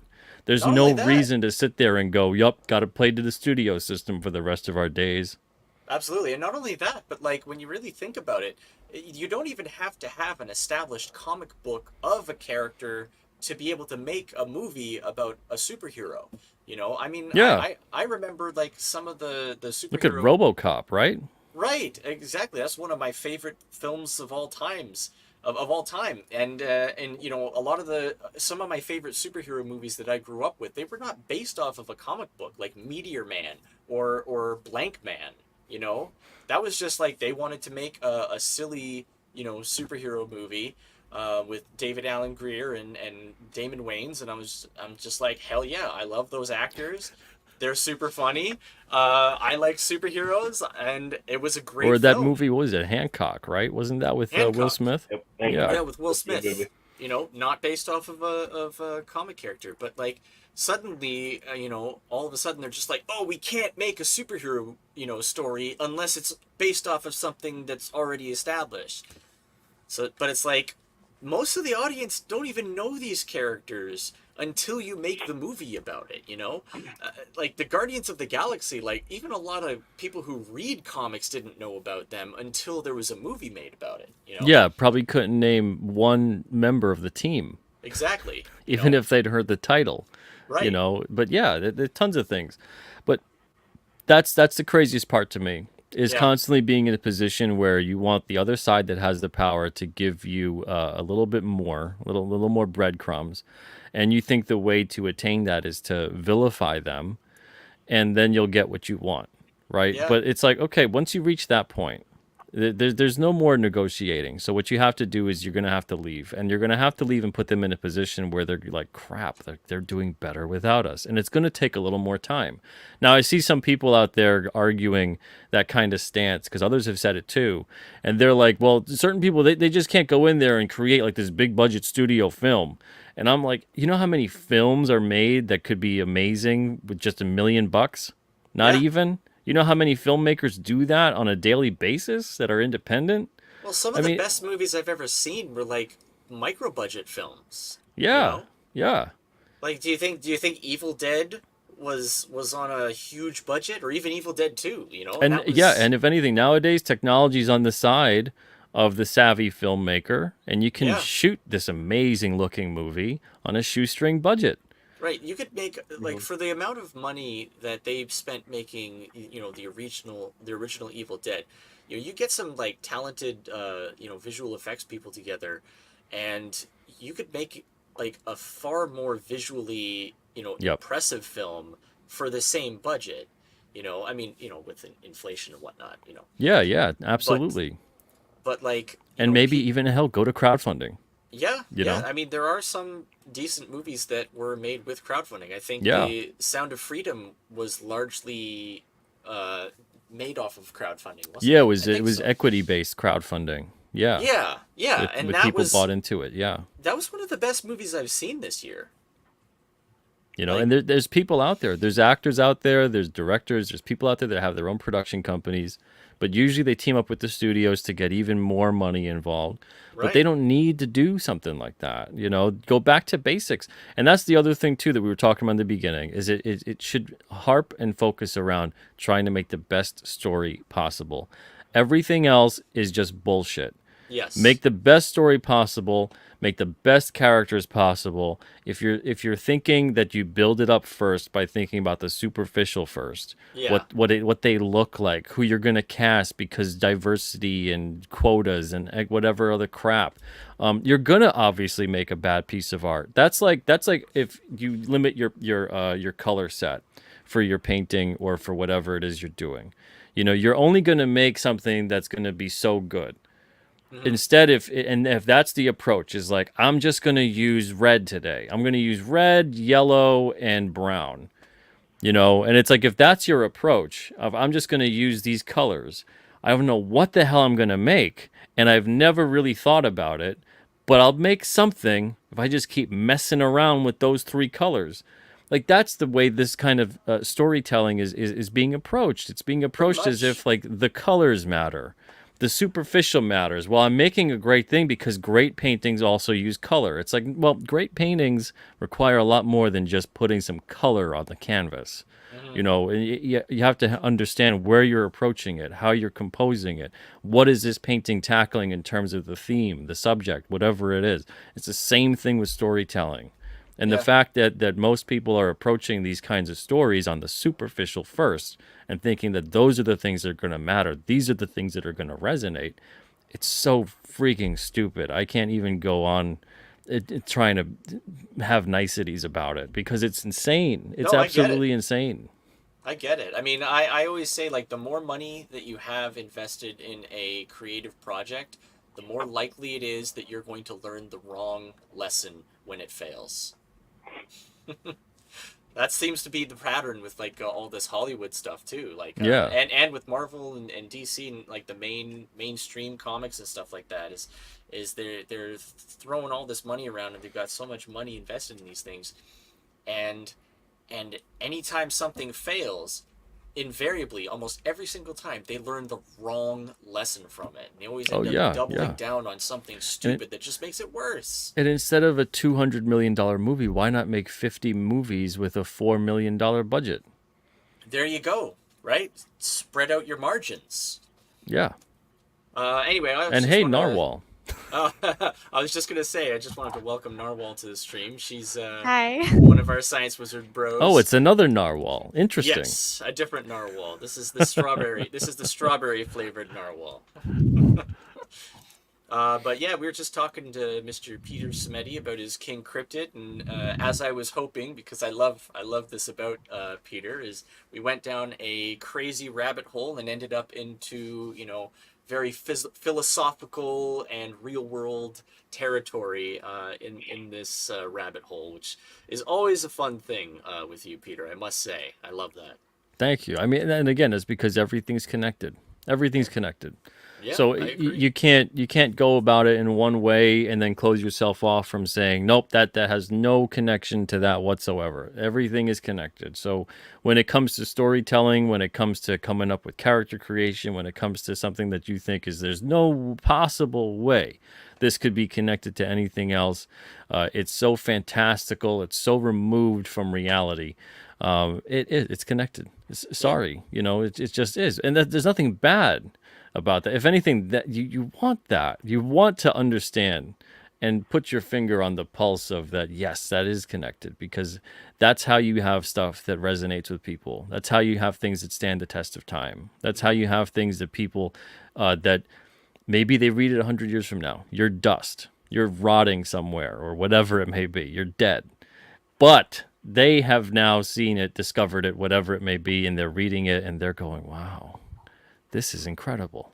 yeah. And you just made a connection. You're not even existing at the same time on the same planet at this point, and Across you've made a space and time. connection. Yeah, Yeah, I love that. That's one of the greatest things about storytelling. That's one of the things that really, you know, resonated with me and brought me into it as just a little kid. It's just like I loved making those connections. And I don't know if you want to get into our origin stories, but like, for me, we had like a creative writing assignment in I think grade 6, and people liked the story that I wrote. It was terrible. I still have it. It's awful. Maybe I'll read it on stream one day so that people can laugh at me. But I loved that everybody was laughing. They were enjoying it. Like all the parts where they were supposed to laugh, they were laughing. All the parts they were supposed to be like, oh, they were and I loved that connection. I was just like, I really like this. I want to keep doing this. I want to keep making stories. I want to make my own stories. And yeah, yeah, like it's all about connection. It's all about the human element. If you don't have that human element in your story, you don't have a story. And so much of the absolutely. human element in so many modern stories is just gone today.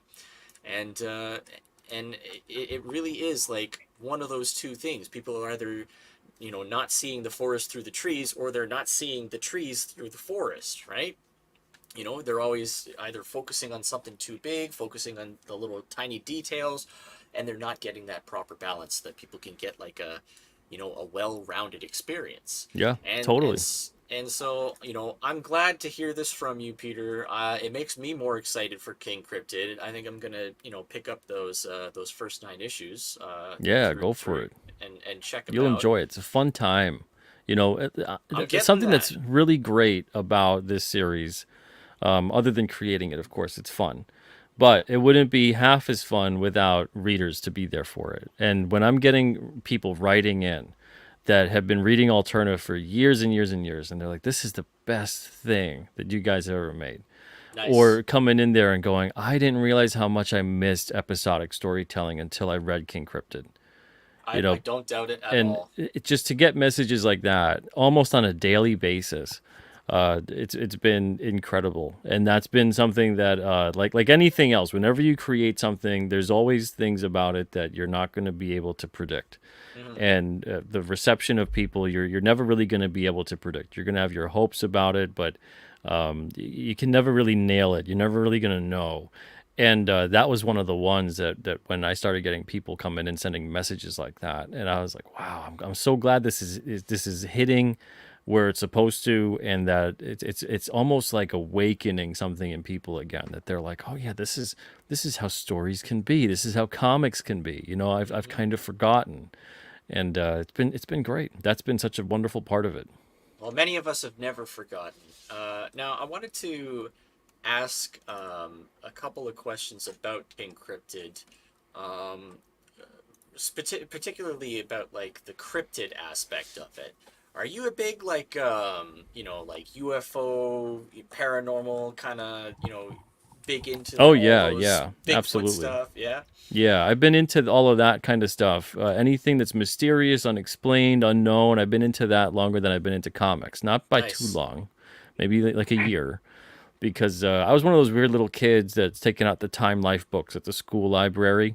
And when they didn't have like the weird stuff to take out about UFOs, pyramids, Bermuda Triangle, Bigfoot, Yeah. crop circles, whatever, when it wasn't that, then I would resort to, I guess I'll get like a regular storybook, or maybe pick up something that had to do with comics. Sometimes they'd have those nice collections, like the pocket sized like collections of different Superman, Batman comic strips, that kind of a thing. But I was always going right for the weird sci-fi and the pseudoscience kind of Mm. stuff. And then outside of that, it would be learning more about like space and the universe and all kinds of strange things.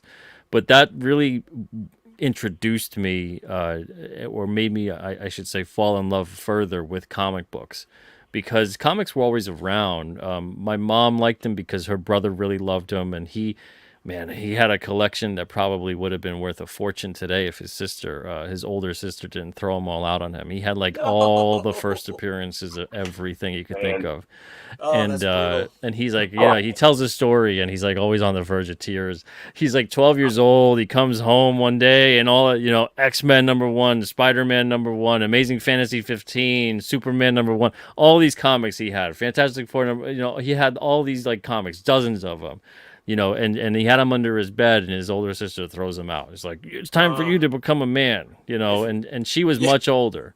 She was probably like 25 at the time, because of the way it worked out with the age differences with my grandmother having kids. And he's like, I swear, he's like, that would be, he's like, I wouldn't have anything to worry about right now. And Yeah. he's No. like, I used to take yeah. care of them. He's like, this was a time when people didn't take care of them. He's like, but I always took care of them. And he's like, they were in such good shape, and she threw them all out.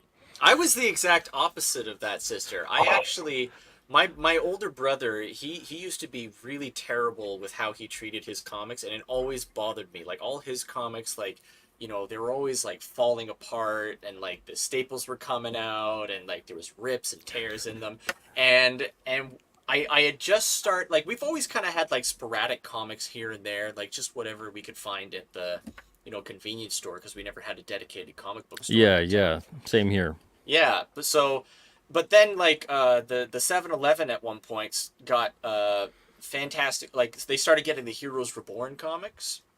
So they had like the Fantastic Four, the Avengers, what were some of the other Heroes Reborn one? Oh yeah, there was like Captain America, Thor. Yeah, there was like the Yeah, Iron Avengers Man, and right? Captain America. Yeah. Yeah, and so I picked up Fantastic Four. My brother, he got like the Avengers, Heroes Reborn, and I fell in love with it. I started actually becoming a collector, and that's when I really started to take care of my comics and stuff. But my older brother, he didn't start taking care of them. He still treated them like pretty poorly. And so a lot of the times I ended up just like confiscating his comic books from him so that I could save them from him. I would protect them from him, and I still have them. I still have them in pretty decent condition. Not Yeah, not all the ones that my mom used to pick up at the convenience store on her way after work. Those are they're well loved. yeah. They're not in great shape, but I still have them. And one of the first ones I can remember ever having was this spectacular Spider-Man issue with Captain America and the Tarantula are beating up Spider-Man on the cover, and Nice. I've got it and I color in Spider-Man's eyes throughout the issue blue. For some reason, I thought that maybe that went better with his ensemble, but yeah. So it's Like funny a looking like a back at all pen. that. Did you do Yeah, it with like a a blue blue pen? pen. I Yep. knew it. Yeah, Nice. I that's think my every first kid. colorist work. I think every kid at some point has that inclination is to color in whatever white part they see in the Yep. comic book with a blue pen. I Yep. No, know and I've it's so done good. that. Yeah, I know I have done that at some point in time. I mean, I was much, much younger, well before I started collecting, but like, Yeah, I was probably like 3 or 4 when I did yeah, that. yeah, And something. so yeah, I always had comics around, but it wasn't really reading them so much as looking at the visual. But then once I started getting into reading, like I said, I got into a lot of the weirder, unknown sort of stuff. And then that really helped me get into comics even more because Right. they were tackling so many issues that were like that. Comics are, superhero comics are sci-fi, Yeah. so it was great to be able to have that connection in that way. But yeah, I've always been into all that stuff. Yeah, awesome. That one of the things that really solidified my love of comics was actually the horror comics, like those horror anthologies, Oh like those yeah. Tales from the Crypt and Stories of Horror or Yep. whatever they were called. I really loved those. So I was really interested in your It Came Out on a Wednesday series, and I think I picked up one or two issues. I haven't had a chance to read them yet, which I'm still kicking myself about. Oh man, But depending which one you have, because we don't go back to print on those. That might be really rare. oh yeah, oh I'll have to Yeah, double if check. I think it was like especially number if you, three. I think that's it a was number pretty rare three. one. Yeah. Yeah, Oh, okay. because issue 2, it's gone for like $40 on eBay. Oh wow. Issue 3, I think I saw it go for like 12 or 15. Well, One had a first and a second printing, so if you've got the first printing with the red Alterna logo, that's I've seen that go for like I think I 35. do. I think I do. So I'll have yeah, to double check. so It was a those are while pretty ago, rare. but I always loved those, and so I was really glad that you kind of brought that back, and so I'm really looking forward to digging into that. Yeah, And it's now I'm been also our looking longest forward running to. series too. We just celebrated issue 20, so Nice. I'm yeah. also really looking forward to King Cryptid. So I gotta ask you, going back to cryptids, what is your favorite cryptid of all time? My favorite cryptid of all time, man. I know it's a tough question. There's so Uh, many. that is tough. That is tough. Time and time again, I mean, and they go by many names, but you get the Wendigo, the Chenoo, the Skinwalker, that kind of a thing. I love that. I love the story behind that. They slightly vary, but they're all still basically the same. I love the idea of the fact that they become so possessed that and hungry for human flesh that they eat their own lips Ooh, and their teeth are exposed. that's creepy. I didn't hear That's about that yeah, part. yeah. That's a thing. That's a thing. Specifically among the ones that are in the colder regions. Hmm. Yeah. So that's they got like this kind of just exposed like teeth, but their lips have been chewed away because they've eaten at them. Ooh, creepy. Yeah, and the amount of stories that there are that revolve around that are very very frightening Yeah. in terms of the eyewitness accounts and also the people that have been brought in. It's very disturbing stuff. But that would probably have to be my favorite. I know a lot of people go with Bigfoot or they go with Mothman or they go with that kind of stuff, and I like them all. But I really like the mythology behind the Wendigo kind of story. Cool. And I liked Graham Nolan did a really good book called The Chenoo, and he handled that topic really well too. But yeah, there's a lot of mythology behind that subject that it's just absolutely disturbing with the Cool. amount of accounts and stories. And yeah, I recommend looking into it if you haven't. And the thing that's always fascinating to me about the cryptid stuff, and the same thing for all the paranormal stuff, is the amount of similarities between the stories all over the world. People that never could have met, cultures that had nothing to do with each other, geographically, they're all over the place, but yet there's so many similarities. So Yeah. people are seeing something, and they're seeing relatively the same things. Well, I think it kind of speaks to what we were talking about philosophically earlier, before, where you were saying, how the internet has, initially at least, has really showed us that we're, really are not all that different from each other as just as human beings. So maybe that has a lot to do with it. Is that maybe like just the human mind, it just like kind of tends to drift towards these particular kinds of stories and fantasies, and we want to scare people, we want to fright and delight in all this stuff, and who knows, maybe it's a part of this whole idea of this collective subconscious. Yeah, it's a very interesting topic, and there's so many different ways to approach it. Yeah, that's why I've It, always loved it. yeah, it's fascinating. No matter what it is, whether it's true, not true, it's out of our imaginations, whatever it may be. But it's always interesting when it's stories that have been kind of confirmed by many different people, and it's the same sort of description, and it, it's so much just burned into the mind and the heart of that region, that culture, whatever it may be, that it inspires art, it inspires further stories about it. It just it's interesting because you can come up with pretty much anything Yeah. to try to scare the bejesus out of somebody. And for so many people across the world to mostly come up with the same kinds of things, it's very interesting. I There's agree. something there that needs to be explored further. And I think we're seeing a lot of that nowadays too within science, that it's kind of starting to actually validate some of the stuff that we would consider myth and legend, and things like consciousness and whatever else, and the connectivity between all of us. But that's why it's also it's so tremendously stupid of us all to keep harping on the differences, as Yeah. opposed to understanding that, yeah, there's always going to be differences. Let's just That's all the get together, read a couple comics, and Yeah, relax. and that's the funniest part is, again, we see in modern day a lot of talk about preaching diversity, but at its core, you don't have diversity unless we have differences. So if we all want to start demonizing the differences between us, instead of not necessarily needing to embrace them, but at least understanding that that's just a given, the more that we want to kind of turn these differences into awful things, the more we're actually going to become less diverse. The more we're Mm. actually going to become more similar.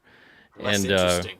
yeah, and then it's also another side effect of not having diverse thinking would be that there's nothing anymore that becomes done or achieved. Because once you decide that everything is great the way it is and nothing needs to ever be done again, just continue doing what you're doing. Everything you know is all you'll ever know. That's it. That's living death. Some people So prefer it that way, yeah, unfortunately. and for us to see us as a world kind of wanting to advocate for that. Now, obviously, not everybody does. I still think the large majority of people don't.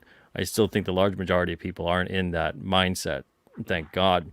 But the powers that be certainly are, and they're working overtime to make sure that people understand.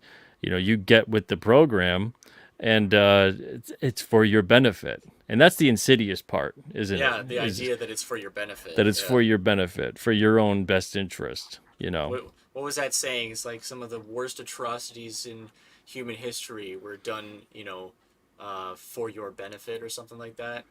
Yeah, in the name of good. You Yeah, know. like they think they're doing good. Nope. So I gotta ask this question to the rest of my associate panels here. I want to ask Narwhal. get you in on this. Do you have a favorite cryptid? I do. I want to know. Well, I think I would put two of them like kind of on the same. Like I enjoy them both equally, but like Skinwalkers and Mothman. You Those like are the my Mothman, favorite. eh? What is it about the Yeah, Mothman that appeals to you?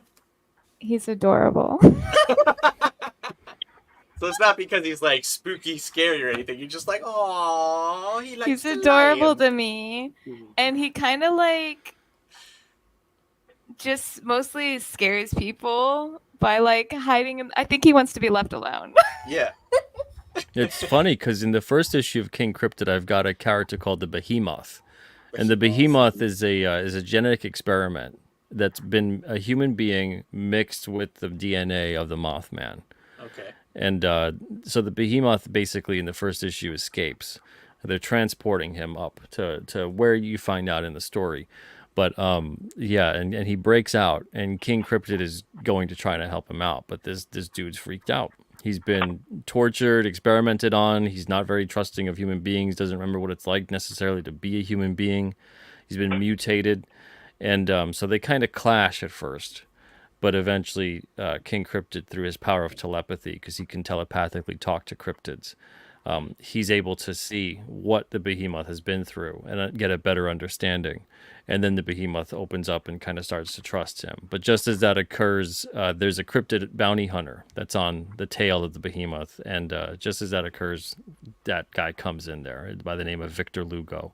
Nice. So there's a lot of different things that occur with that. But yeah, I love the Mothman. I love the story about it. The issue 1 opens up detailing the story about it because as it's being told, we have a caption. We find out it's being spoken by Victor Lugo, talking about the Mothman story, talking about what happened at Point Pleasant. And I thought it was a fitting thing because the Mothman is always viewed as either a harbinger of doom or someone giving a warning of events to occur. I think he warns people personally. I Yeah. don't think he's evil. So I like the he idea just of that. people because like maybe he doesn't want them in his area, and I think that he is an evil, like malicious. That's my thing. Just misunderstood and Yeah, adorable. see, he's adorable. So what about you, Theron? Do you have a favorite cryptid? I want to know. Tell us. Yeah, I agree with the Mothman stuff, but I've always been fond of the Jersey Devil. The Jersey Devil. Okay, why is that? That's a good one too. So it stems from me and one of my cousins. We would watch Monster Quest all the time, Okay. and there's an episode on the Jersey Devil on Monster Quest, and it's just like the origin of like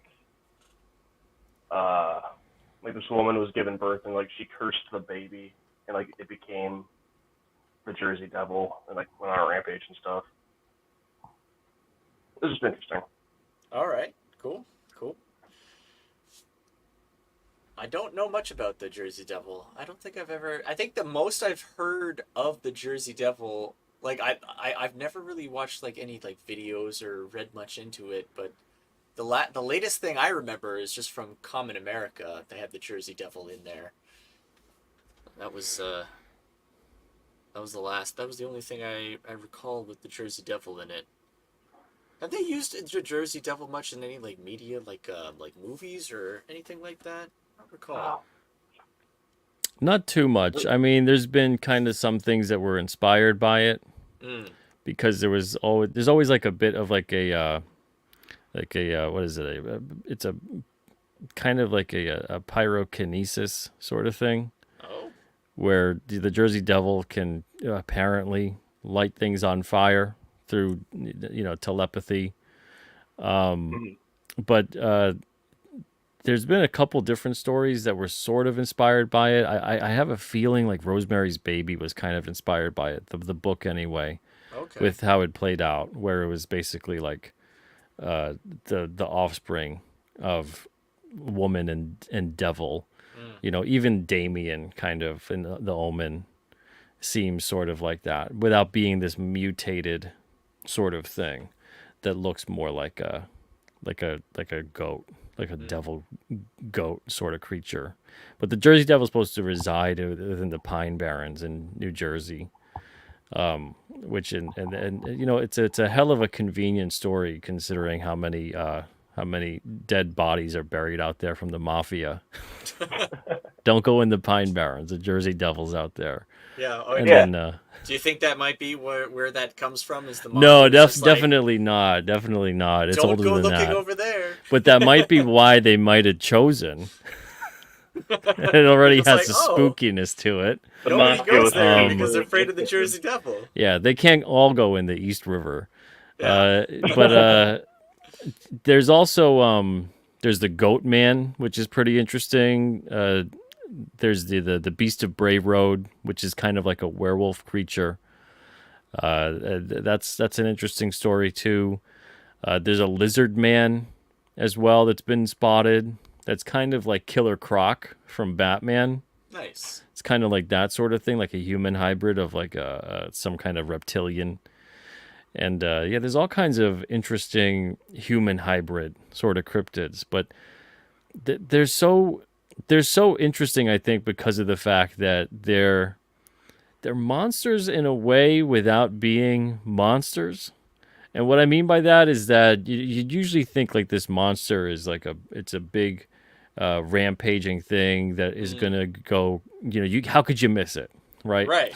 But cryptids are always like these elusive things. Well, it's You catch a flash it's in of the them. name, right? Cryptic. Yeah, And but also like they tend to keep to themselves all for the most part. So it's like Yeah. they can't be all that bad, right? It's more like an unknown species, like an undiscovered species, or Yeah. rather like one that like we hypothesize is out there, but we haven't had any like real like clear and decisive evidence to prove it. I mean the Still- giant panda was thought to be a cryptid, Right. Yeah. Yeah. You know. Exactly. and the mountain gorilla as well. And that was up until like the early 1900s when they finally found proof of that There's and probably actually a ton had one. Probably a ton of different animals where people were just like, oh, like that's we never Yeah, even heard you, of. you I mean, hear there's- something, you sort of see flashes of something, It's like 80% of the species on the Earth is undiscovered. Yeah. 80%. And then if you're talking ocean life, forget it. Holy smokes, Oh, they don't yeah, know what that's the a- hell's in there. That's a whole other can of worms. But yeah, I think something like what was it? Like there's a ton of like even in the United States of land that's just like unexplored because it's just like not habitable. Like it's not like very friendly terrain. It's like so it's like what's in there? Like we don't know. Nobody's exploring it. Yeah, yeah. And caves and all that, yeah. Yeah. Well, my favorite cryptid is probably the one that got me into cryptids. I remember seeing it on like this episode of I think it was like Unsolved Mysteries or something like that. Like one of those shows like that has that music. And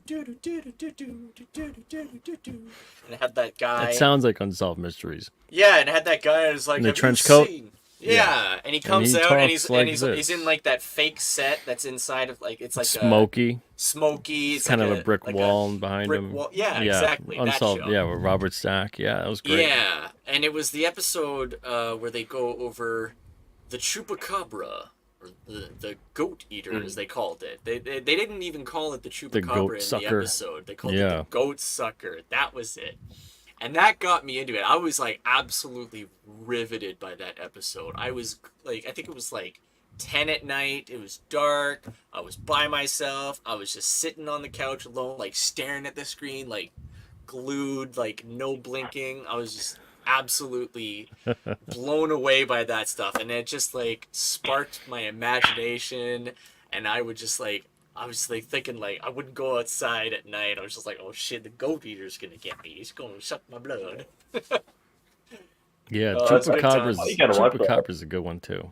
Yeah, well, I mean, they're basically the same thing, I think. Like the goat sucker, that's a chupacabra. Come on, let's be honest. Oh yeah, yeah. I mean, they might have not even wanted to use the word or whatever, thinking that no one would even know what the hell that means.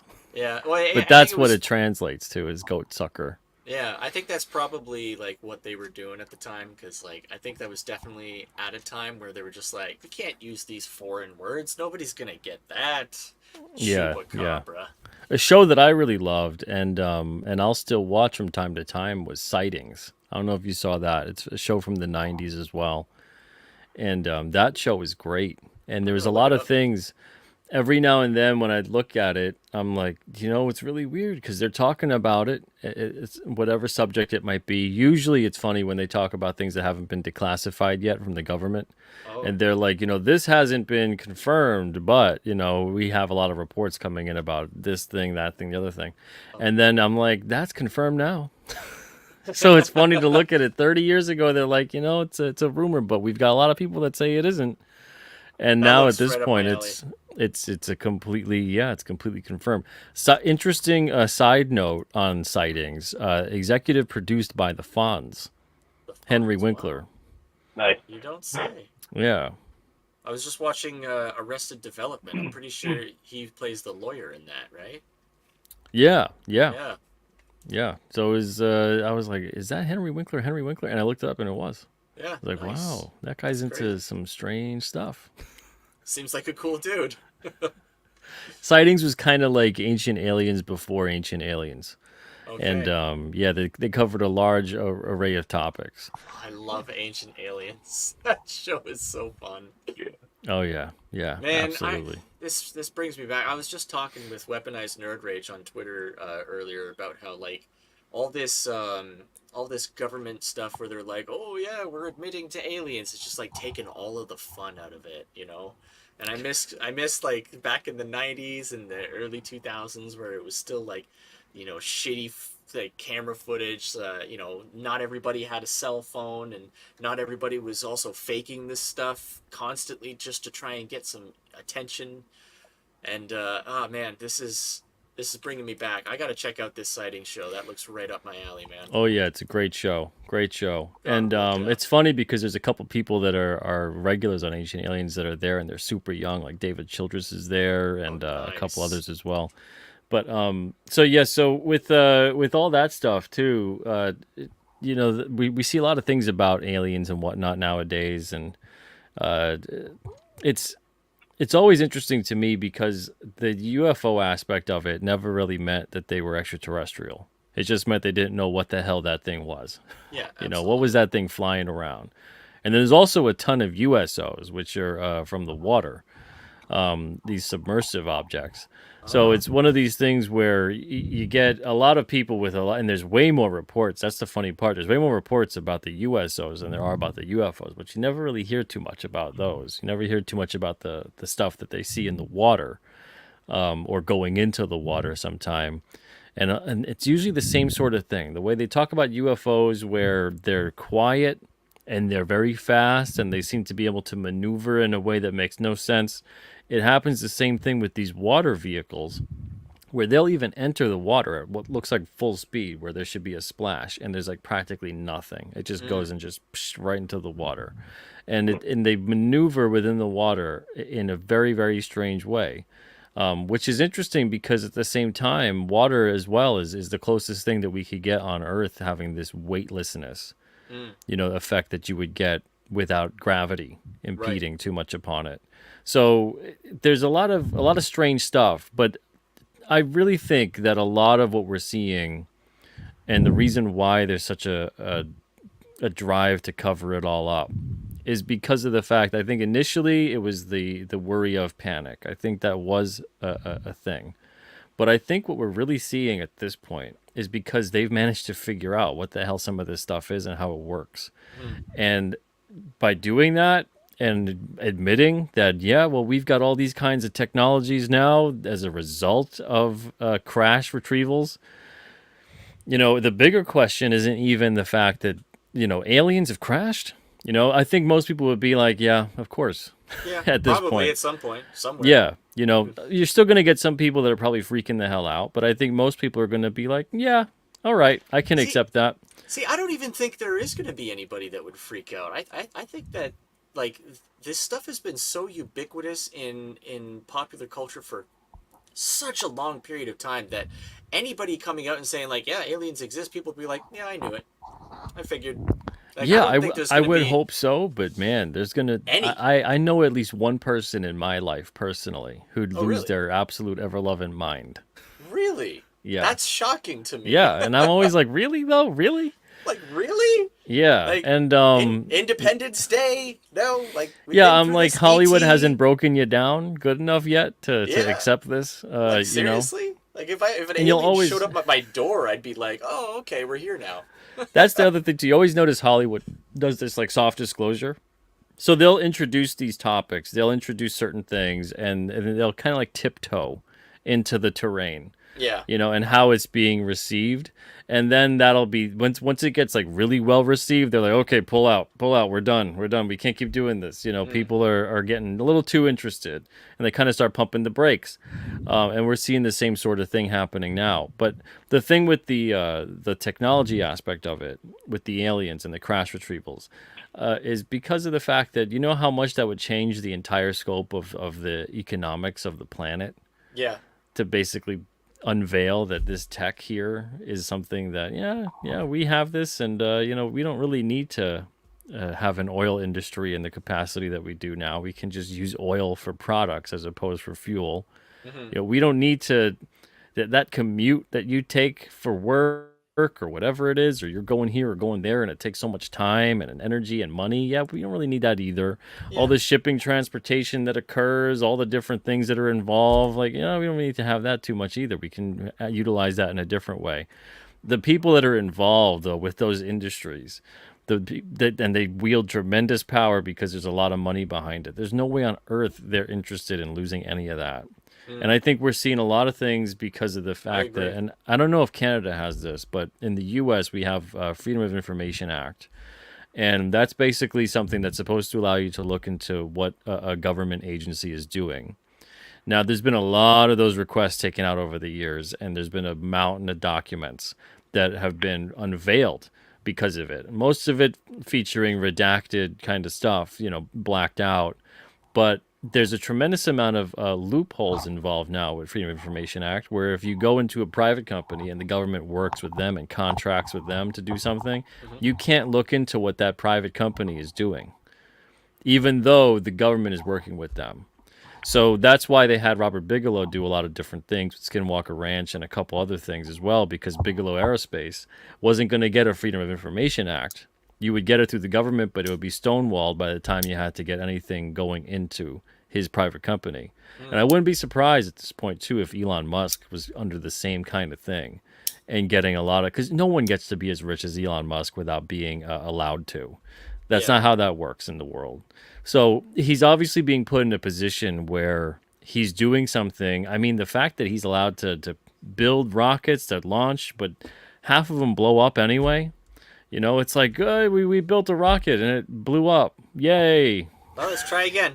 You know, it's like they already have managed to do that without that blowing up, Elon. You know, you're not really reinventing the wheel here. If he was kind of going into it with like anti-grav technology and Then we doing have something to something, write home about, yeah. then it'd be like, that's impressive, you know? And if it doesn't work, it's like, okay, he's trying for something. Yeah. But I have a feeling that he is developing things, he is doing things, and he is working with governments to do these kinds of projects. And I think the next step isn't just technology, but I think a big acquisition of Twitter was because he's data mining like hell to build up and bolster AI systems. So it's one of those things where, you know, and what a great sample set, right? Twitter. You get a whole mountain of crazy on there. And that you can really program some convincing AI based on all the conversations and whatnot you see on Twitter. And then also you get access to the files and the servers. So instead of him building his own AI for like 4 million, why not buy Twitter for 44 billion? That's what he paid for. So it's one of those, it's one of those things where it's another way, even that aspect of it where they're like, oh, your social media, and you know, it's a private company, so they can do whatever. If they want to censor you, they can censor you. Well, when the government is working with a lot of these companies and helping to also subsidize these companies, they're doing it by proxy. They're censoring you by proxy. So the government doesn't actually have to violate a law or a constitution or a right or whatever. They can hide all that crap by doing it through a private company and having them do that to you. So it's a lot of this stuff where people are just kind of, I don't know. I don't know if it's people don't want to accept that that's the kind of thing that's happening, or maybe they want to stay ignorant to it. But that's how they get away with it. That's how they keep doing it, and Yeah, that's well, how I they're mean, going to keep doing it. there's a reason why we have a lot of these sayings like ignorance is bliss, and that's because it's true. These are these sayings exist to try and convey complex ideas and meanings in a simplified way. It's why memes exist. It's the simplification and distribution of complex ideas, well, philosophically, politically, all kinds of different things. You know, Yep. and a lot of that gets lost, throughout the years. A lot of people think like, we have all these sayings and they just mean nothing. It's just something people say. It's like, well, no, there's meaning behind these sayings. We say them for a reason. It's a reminder. It's a meme. It's Exactly. it's And a we do lesson. it. We do it without even thinking. Yeah. We kind of taken for granted these are just figures of speech. But it's like they have a very important and specific purpose. And if you trace their origin, you're like, oh wow, that was said for a very specific reason, and it's because it actually held power Yeah, in it was a some way. lesson. It was a lesson in some way, or like a reminder, of something that like you should know, like that should be common sense. And so they come up with these sayings like these. It might even just be more like a catchy little slogan or something like that, just to say like, yeah, don't run with scissors. It seems pretty obvious to us, at this point. But then like there might have been a time where people were just like, oh well, you know what? I'm just gonna run with these scissors. Why not? Nothing bad can happen. Yeah, it's the same thing with a phrase that was really popular within health and fitness, but use it or lose it. And it's Yeah, true. It's true across the board of anything, though. And I think we're seeing a lot of people nowadays that are being seduced into losing it left and losing it. right. Yeah. Whatever it may be, their humanity, their creative thinking, their physique, Mm-hmm. even things like that, taking care of themselves health wise and believing that, well, it's in the stores, so how bad could it be for me? It's okay if it's genetically engineered. Doesn't that mean it's better? Yeah. All this different stuff. It's just like, yeah, well, look at all the, all these things that used to be considered frightening, all of a sudden one day become a comorbidity for something else. And you're like, well, how did that happen? Well, it happened because of decades and decades of this incremental growth down a bad way. Yeah, and You know, neglect. yeah, getting further and further away from the natural state, where our bodies, humanity isn't that old. We're not beings that have been here for millions upon millions of years in the state that we're in. We're basically a species of babies. Mm. So we're not evolutionarily prepared to ingest genetically engineered food. Our bodies are like, what the hell is that? Yeah. you It's know like I don't know what you just put in me, but I yeah. guess I'll work with what I got Yeah, as and best it's I can. it's like you remember the plot to the 89 Batman with Joker? Yeah, with the laughing gas and all that. So yeah, Joker's doing all this stuff where if you use the shampoo, you're fine. If you eat like the chocolate bar, you're fine. If you have this toothpaste, you're fine. But if you use all three, then they form a chemical reaction and Mm. your body goes haywire and you die laughing. Goes crazy. Yeah. Yeah, so it's like we're seeing that. We're seeing Joker products all over the place where people can do this one thing, it's not so bad. Or this one thing, not so bad. But if you're using all of them all the time, things are going to go haywire. Yeah, and we're seeing a lot of that with a whole lot of people using all the wrong products all at the same time Yeah. and having these chemical reactions You're and I going to think go off physically, mentally, emotionally, everything. right, and then you go into the thing about all the people who have money invested in things and the people who want to perpetuate certain And elements they so that all their money want, never dries up. Well, you've got yeah. these people who own health and beauty brands, but they also own food companies, that make Yep. chocolate bars and ice cream and stuff. And so they say, "Oh, well, we're going to do this beauty campaign for our beauty products about glorifying obesity." So Yeah. it's like we're selling them the cake and we're selling them the beauty products. It's like, well, make Yeah. yourself Sell them morbidly the obese. problem and the solution. Yeah, we'll make you morbidly obese, and then we'll pretty up that peg with these beauty Yeah. products. And then this if they're makeup. really doing it right, they're invested into pharmaceuticals.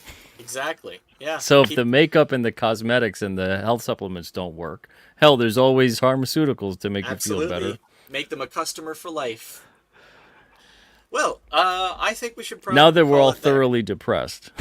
Now that we're all thoroughly depressed. I don't know. I had a good time. I like talking about these conspiracy things. I think it's I think it's interesting. cathartic, you know, It to is know cathartic. to know that there's people out there that aren't asleep. Yeah, that we're awake, that we're paying attention. That, Yeah, awake is the we're word, right? Not well, woke. Awake. Yeah, exactly. I mean, and we may just be humble artists and comic artists and animators and stuff, and you know, we may not be doing much, but it's something, you know. We're awake and we're doing something to move the needle back a little bit, even if it is just a simple thing like bringing back episodic comic books that you can drop in at any time. You know, telling stories that appeal to us and resonate with us, that we hope will also resonate with other people of like mind. And who knows, maybe even open up their eyes and get them to think a little bit differently into the world around them. And so I hope that we're on the right path, and I think times like this where we can get together and share these thoughts and you know, express these ideas and share each other's projects. I think it's good. I think it's a good thing. It's definitely a step in the right direction. Absolutely. Yeah. I mean, that's something else too. Before we wrap up, that I've had some people every now and then, not a lot, but some, that are like, why would you, be outspoken about any of this kind of stuff? Why would you want to talk about any of it? Why would you want to address any of it? And that kind of a thing. And it's because the moment that we decide that we can't do that anymore, and we decide to completely self-censor, we lost. And we didn't lose like some kind of a battle against the powers that be. We've literally lost what it means to be human. Yeah, at that we've point. lost a battle with ourselves. We've lost ourselves. So while we do have the ability and to speak our mind and our heart, and hopefully we take advantage of that, we should all be able to do that. We should be able to say that we don't combat the speech we don't like by silencing it. We combat the speech we don't like by having more speech, by talking more, by putting out our ideas, by putting the ideas to the test and saying, okay, your idea is so great. Well, I think I have a better idea. And here it is. Yeah. Yeah. And okay. that's what we should be striving for. All right. Absolutely. Well, great final thoughts. Peter Simeti, thank you very much. Where can people find you? You could find me on the hellhole known as Twitter, which is now X. That's at Peter Simeti. Or a better place would be YouTube, and you could just go to youtube.com/Peter Simeti. I enjoy being on there far more, and I usually have a show almost every day. Lately, it's been fun. And so you can find me on there, or Instagram at Pete Simeti. So no R on that one, just Pete. All right, and Narwhal, how about you? Oh, for Twitter, my Twitter is @unvarnished. All right, anywhere else that people can find you? Oh, I'm on Blue Sky. I was on Threads, but I think I post on Blue Sky more. And that's at Strawberry Narwhal. Oh, I've never on even Blue Sky heard of Blue Social. Sky. I've never even heard of that one. It's the one that Jack Dorsey, because he was working on it before he sold it to Musk, which I thought was really, really funny, because like he knew he had this other social media platform and that he's been working on, and so it's kind of still in beta. In order to get in, you have to have an invite code. Oh, interesting. Oh, look at you. Wow. You got an invite code. I got an invite code for our friends, so now I'm over there. And I have my own invite codes now, because you get them yourself after you've been on there for a little while. Oh, okay. And I don't know, I haven't given mine away yet. Did you? I'll give one to Josh if you want one. We're amongst royalty here. I'm VIP. Of course, and of course my usual co-host Theron, the one and only Ron. Where can people find you? What do you do? Yep, I'm on Twitter at the one and only Ron, and yeah. Yeah, and if anybody's catching this show, make sure to go and check out his timeline right now because he's got a character creation little thing going on right now. You know, where you go like first comment chooses like the age, second comment chooses like the gender, all that stuff, and goes through until you have a fully formed character. We've done a few of these before; they're a lot of fun. So Yeah, make this sure. one's taking a bit longer than it usually does.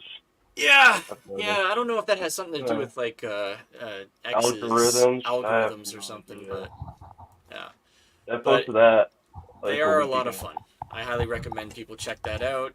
Give your ideas, inject them because we use these characters. Like we have made 3 of these characters so far, and all 3 have found a place into the main Yep, we all have canonical plans for story them. of Pineapple Pizza Man. So It's just getting to that point. You know, we just have to put pen to paper and go be there eventually. yeah, it's a big world. There's a lot of room for a lot of characters. Nice. All right. Well, thanks again, Peter. It was a absolute blast talking with you. Thank you, Narwhal, as always, for coming, and for my co-host Theron for coming as well. Thank you, everyone, for joining us. I am Josh, the Amazing Animator. That's at Josh Animator on X/Twitter, and you can get all Science Wizard Comics stuff at Science Comics on Twitter, and of course on ScienceWizardComics.com. All right, take it easy, everyone. Thank you again. Have a good night. Bye.